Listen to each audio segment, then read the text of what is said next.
Otsukares Amadís. Y bueno, en esta ocasión, antes de ir a festejar con los compañeros del trabajo, aquí cerca de uno de los mejores distritos para vivir dentro de los 27 barrios especiales de Tokio, que es, como no podría ser de otra manera, Edogawaku, en el área de Kasai, que incluye Nishikasai, Nakakasai y Higashikasai. También hay un Minami Kasai y un Kitakasai, como no podría ser tampoco de otra manera. Y pues bueno, eso en internet está el video de un noticiero que hablaba justamente de las mejores zonas para vivir, dadas las facilidades que hay, pues tanto en cuestión de infraestructura, seguridad, acceso a cosas importantes de la vida diaria como supermercados, etcétera. Entonces, bueno, aprovechemos, y de hecho la reunión va a ser por aquí cerca. Y mientras me acerco, después de haber hecho Zaitaku Gyomu, es decir, de trabajar en casa, pues vamos a hablar de un tema, sale un poquito de lo o sea, de lo regular, de lo que suelo hablar, pero creo que es algo interesante, no diría súper importante, pero sí bastante interesante, por lo menos para las personas que en su momento hemos estudiado idiomas y nos interesa esto. Sobre todo porque, bueno, al final de cuentas estoy en un país donde pues el idioma principal no es el español ni una lengua latina ni nada por el estilo, ¿no? Sino el japonés, que es una lengua pues totalmente como lo es Japón y la cultura japonesa y los japoneses únicos en el mundo. Y en esta ocasión, pues bueno, más allá de lo que se habla en muchos canales dedicados exclusivamente a la enseñanza del idioma, a la divulgación del mismo, todo esto salió por una conversación de esas que luego tiene uno con los compañeros del trabajo, con los amigos, justamente acerca de las características del japonés. O sea, ellos se preguntan desde su lado qué es que para ellos es interesante, o como que no dimensionan, porque bueno, luego preguntan, o sea, es que dice, ustedes hablan español, Spengo Hanashimasne, así de sí, pero tú naciste en México, y así de sí, pero ¿por qué le llaman español? Digo, pues porque es una lengua que, pues bueno, se origina en España, es el estándar, etcétera. eh, como ya lo he comentado en otras ocasiones, tengo mis años también de experiencia en el área de la enseñanza de idiomas, entonces más o menos por ahí puedo compartir algunas cuestiones, pero es lo que no terminan de dimensionar cuando llegamos a la parte de, o sea, me preguntan, o sea, ¿tú entiendes a una persona? Si tú vas a España, ¿le entiendes a las personas ahí? O sea, sí. Dice, y las personas, si tú te vas, por ejemplo, a Argentina, ¿te entienden? Y es así de, sí, pues es el mismo idioma. Y como que les hace un poquito de ruido, porque si bien es cierto que hay otros idiomas que se hablan en muchas partes del mundo, recuerden que son idiomas que a lo mejor se estudian como segunda lengua, como tercera. Digo, incluso en países hispanoamericanos, latinoamericanos, pues muchas veces por ejemplo, más bien hispanoamericanos, el español es segunda lengua para quienes hablan las lenguas que ya estaban ahí antes de las independencias. Pero para ellos es así como muy extraño, ¿no? Esta parte de cómo pueden entenderse todos. Y digo, pues, o sea, o sea, les platico, ¿no? Pues tengo amigos de Argentina, de Perú, de Ecuador, de Colombia, de Chile. Saludos a los chilenos por aquí y a los chilenos de aquel lado, que están todavía en el continente americano. Y se quedan preguntando, bueno, ¿de verdad se entiende? Y es así de sí, o sea, no tendríamos por qué no. Y es porque recuerden que en japonés todavía existen muchos Esos sí serían llamados dialectos, es decir, idiomas muy parecidos al japonés estándar, a la cuestión del, de la lengua, o sea, de la rama de la que provienen, pero no son lenguas que se terminen de entender entre sí al 100%. Es como lo que pasa con las lenguas regionales en lo que hoy es Italia, lo que hoy es Francia, la misma España. Sabemos que lo que conocemos como español es pues el estándar de la región de Castilla, etcétera. Lo que es el italiano, pues es lo que se hablaba en la zona de la Toscana, pero hay otros, como decimos, repetimos, que sí son dialectos de otras partes de la península, itálica, que son, se parecen mucho, pero no terminan de entenderse, ¿no? Como el napolitano, etcétera. Lo mismo pasa en Francia, ¿no? Con lenguas, con dialectos como el bretón, etcétera. Entonces, en Japón pasa lo mismo. Están lenguas que son los diferentes dialectos, que se habla del dialecto de Kansai, el dialecto de Kyushu, etcétera, que a veces no se entienden con el japonés estándar, y también entre los diferentes dialectos puede no haber una comunicación tan fluida. Y cuando les platico que en un territorio muchísimo más grande podemos llegar a entendernos, como que eso les hace un poquito de ruido, les da curiosidad.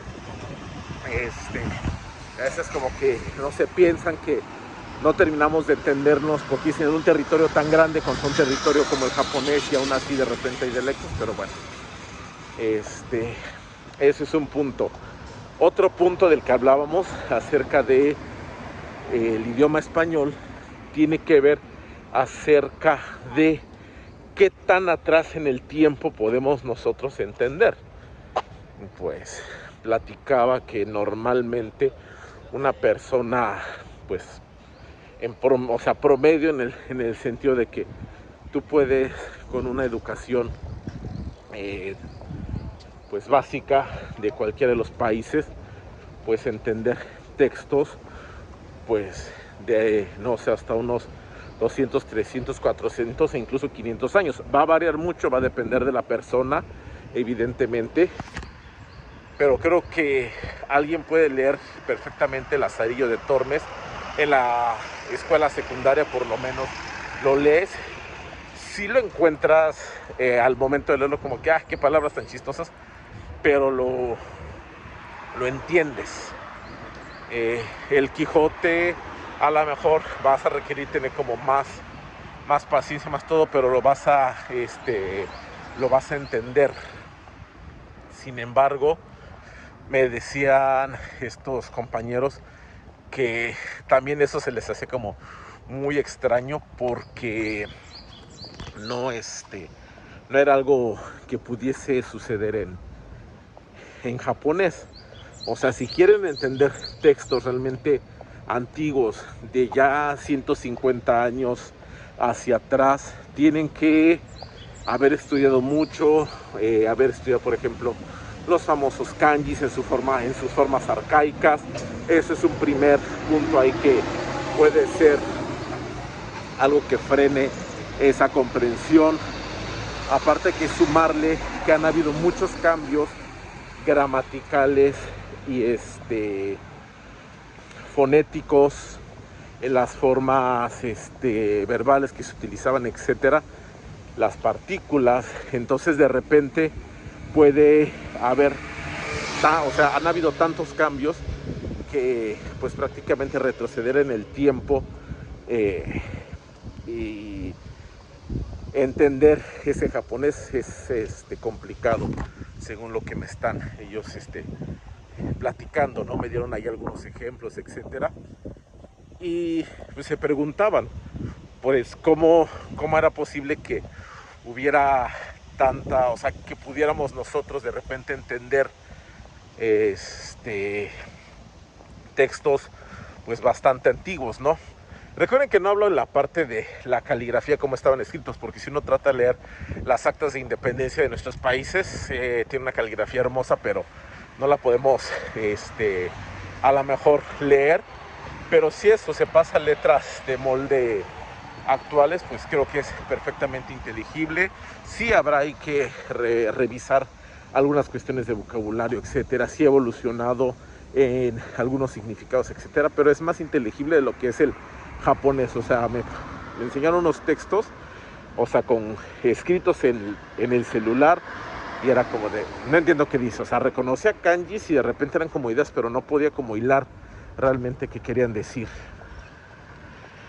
Y pues entre todas estas reflexiones salió que uno de los grandes factores que, y ahí si hay alguien especializado en eso podrá decirme qué tanta razón tengo, pero desde esta parte del conocimiento general, de la cultura general, creo que la que corrige, pule y da esplendor es la que ha ayudado a mantener una cierta homogeneidad y ha evitado que se fragmente totalmente la lengua. Y me refiero a la famosísima Academia de la Lengua Española y las academias de la lengua, que a final de cuentas sí han estado ahí como para evitar que nos fragmentemos tanto.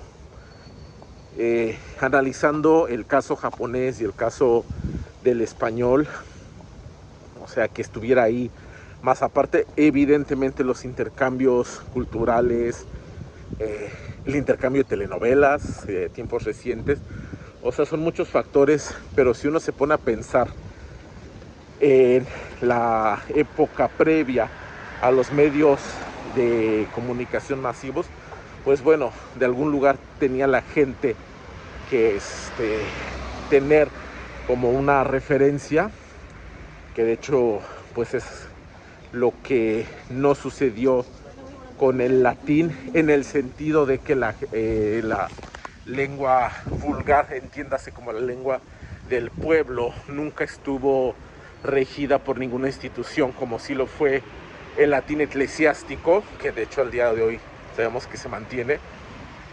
Pues hizo que poco a poco esa lengua se fragmentara, se combinara y bueno, diera nacimiento a no solo las lenguas estándar que conocemos hoy en día como español, francés, italiano, rumano, sino a lo que decíamos, a esas lenguas, a esos dialectos que hay en varias regiones de cada uno de estos países.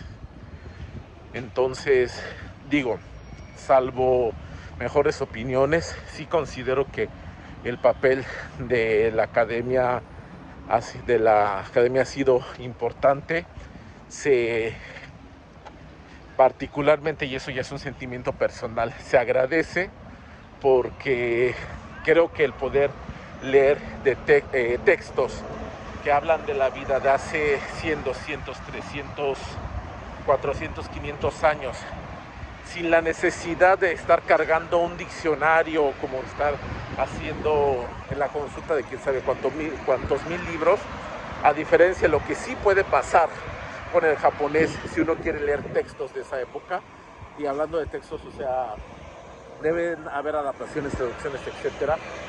Y por ejemplo, si uno se pone a leer El Príncipe, la versión original como tal, sí tiene que ser traducida a un italiano moderno para que el italiano se entienda, ¿no? Pero bueno, son cosas interesantes que cada país vivió, que cada cultura ha vivido procesos diferentes, pero se me hace interesante porque en esas pláticas que tengo con la gente de aquí no solo está la parte del trabajo y la parte de ¿cómo decirlo?, del dinero, de las responsabilidades, etcétera, sino también pláticas acerca de la cultura, nuestras raíces, nuestra visión de la vida. Recuerden, siempre lo hemos dicho desde hace mucho tiempo, ver la vida desde esta perspectiva, y eso también tiene que ver con la cuestión lingüística. Pero bueno, hasta aquí lo que quería compartir. A lo mejor no va a ser demasiado popular, pero bueno, no me quedo con eso en el tintero. Ya saben, cualquier duda, comentario al respecto, es decir, por favor, háganme. Creo que más es como colgar la voz, o sea, como hablar en un sentido educado. Y gokigaru, así como que viene de karuku, ligero, es decir, sin pena, sin nada, sin nada que se lo impida, pues alzar la voz y decir algo. Mata yoroshiku onegai shimasu.